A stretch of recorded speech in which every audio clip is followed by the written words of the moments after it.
Dans le chapitre précédent, après avoir retourné Zeus pendant un court instant contre Big Mom, grâce à Nami, les Moogie repris leur course vers le Sunny. C'est avec l'apparition de Chiffon et Pudding que le scénario va prendre un tout autre tournant. Sanji montre sur la carpette de Pudding afin de faire un gâteau pour Big Mom, le fameux gâteau de mariage. Pour cela, ils devront se rendre à Chocolatorn en volant, puis revenir avec les ingrédients en bateau. Avec l'aide de Pudding, les Moogie peuvent enfin accéder au Sunny. Que va-t-il advenir de nos amis? C'est sur les dernières paroles de Sanji, il est temps de faire un gâteau qui va faire tomber Big Mom dans les pommes, que nous laissera ce chapitre. Gaucho, Mina, c'est Luffy. Aujourd'hui on se retrouve pour un nouveau chapitre, le 877, avec un tout nouveau décor. J'espère qu'il vous plaît. Sur ce, place à la vidéo.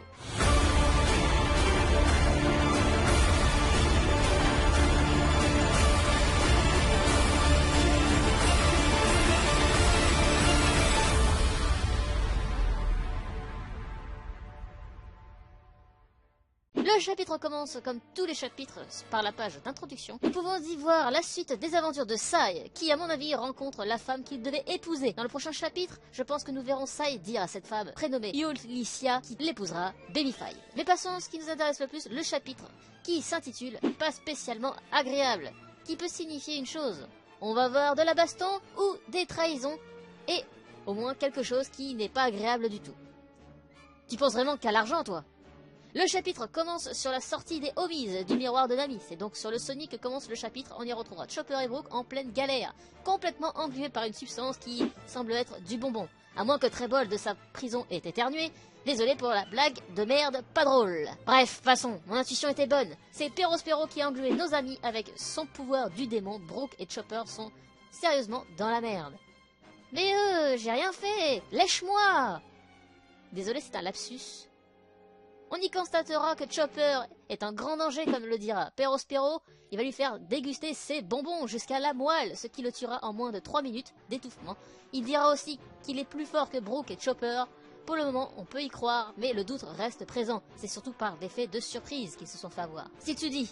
Bref, façon, c'est à ce moment que Katakuri remarque que Big Mom approche. Perospero commence à paniquer, car, bien sûr, le gâteau ne se trouve pas sur le Sunny. Katakuri et compagnie risquent d'être littéralement dans la merde. C'est avec stupeur que Perospero remarque l'arrivée de Luffy et du reste de la clique. Dans un moment de panique, en ayant vu l'avenir, Katakuri demandera à tous les homies de retourner dans le miroir. Sa vision lui aura permis de voir Luffy vaincre tous les homies. En se souciant des homies, on remarquera que Katakuri protège ses sous-fils et ne les envoie pas à la mort, comme ça. Ça dépend, mon cher Sanji. Oublie, j'ai rien dit. C'est Perospero avec son attaque Candy Maiden qui tentera de bloquer les Mugiwara. Jinbei demandera de contourner car ce mur contient des pointes, mais c'est sans compter sur Luffy qui à l'aide de son puissant Red Hook dégomme le mur en bonbons. Perospero surpris par les flammes, mais c'est sans compter sur l'intervention de Katakuri qui s'en prendra à Luffy juste derrière. Le combat entre les deux hommes semble inévitable. Jinbei demandera à Luffy, qui a compris qui sont arrivés via le miroir, de dégager Katakuri du bateau. Mais c'est sans compter avec l'apparition de Big Mom, qui risque de foutre de gros problèmes aux Mugiwara. Luffy attaque Katakuri avec un Hook Gataling, qui n'a aucun effet sur ce dernier. Mais bon, toi, tu as un rôle important. Alors que tous les Mugi montent sur le bateau, Pedro interpellera Carlotte, qui, en disant que son peuple est celui des Kusuki, que les chapeaux de paille sont ceux qu'ils attendaient depuis des siècles, qui surprendra bien sûr celle-ci.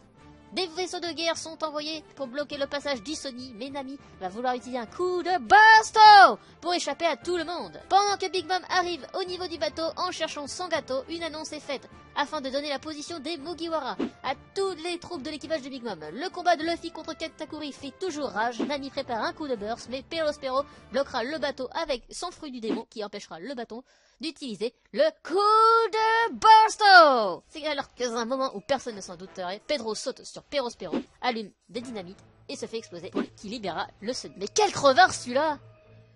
Pedro est-il mort? Perospero est-il vaincu? Que voulait dire Pedro dans ses dernières paroles à Carotte? Comme quoi il est important que les Mugi survivent pour l'avenir. Nous aurons sûrement les réponses dans de prochains chapitres dont le prochain chapitre qui aura lieu que dans 2 semaines. Une pause s'impose, comme la rime le dit. C'est donc ici que se termine cette review. J'espère qu'elle vous a plu, j'espère que le nouveau décor t'a plu. N'hésite pas à me dire en commentaire. Pour ma part, j'ai beaucoup aimé ce chapitre rempli de surprises. On s'attendait pas à un Luffy vs Katakuri, on s'attendait pas au sacrifice de Pedro. Donc, franchement, avec beaucoup de surprises, ce chapitre est très très bon. Il répond aux attentes de beaucoup de personnes qui commençaient à se dire mais que va-t-il se passer à la fin de Whole Cake Island? Mais c'est les derniers mots de l'auteur qui ne présagent rien de bon car il dira un sacrifice pour l'avenir. En tout cas, lâchez un pouce bleu si la review vous a plu, abonnez-vous si ce n'est pour ne rien rater, partagez. Et je vous dis à la prochaine en commentaire pour parler de ce chapitre. C'était Ruffy Galuchu Mina.